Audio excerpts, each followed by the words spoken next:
ele foi bastante sensível.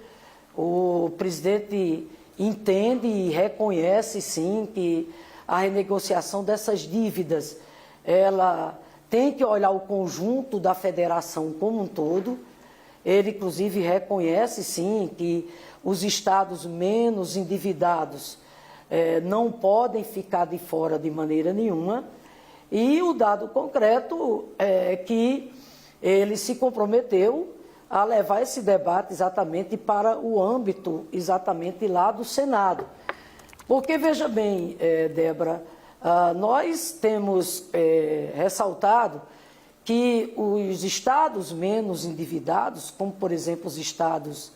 do Nordeste, fizeram o seu dever de casa, mas, ao mesmo tempo, também são estados, a exemplo de outros, que têm imensas dificuldades no que diz respeito à nossa capacidade de investimento, sem contar também os desafios cotidianos que nós temos no custeio, né, das nossas despesas exatamente obrigatórias, né? Até porque essa situação, do ponto de vista financeiro orçamentário dos estados, se agravou e muito em 2022, quando daquelas medidas eleitoreiras adotadas pelo governo anterior, o governo federal anterior, me refiro à mudança abrupta na legislação que trata da tributação do ICMS em energia, combustíveis, etc., sem nenhum diálogo com os estados naquela época, inclusive sem nenhuma compensação. Repito, isso agravou e muito a situação do ponto de vista fiscal orçamentário dos estados, de forma que, no momento em que esse debate volta ao Congresso Nacional, inclusive contando também com a participação do governo federal, através do Conselho da Federação, o que é que nós estamos buscando? Nós estamos buscando exatamente que essa renegociação das dívidas, ela se dê sem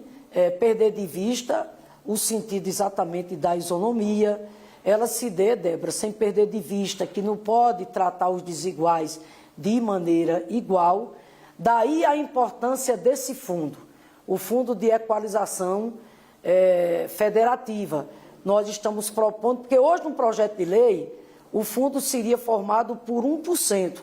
Nós estamos propondo que, ao invés de 1%, passe para 2%. E por que o critério do FPE para redistribuição exatamente desses recursos?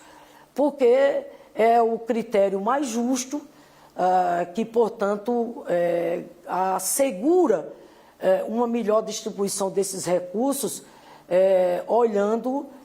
as desigualdades do ponto de vista socioeconômico regionais que nós temos. Quero ainda também acrescentar, Yuri, que nessa mesma reunião, e Débora, também nós propusemos ao presidente do Senado que fosse também garantido aos estados que não têm dívidas com a União,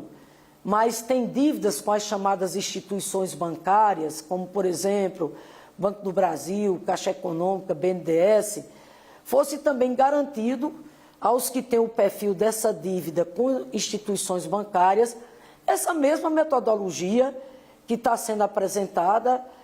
para as dívidas com a União, no que diz respeito tanto à questão da carência,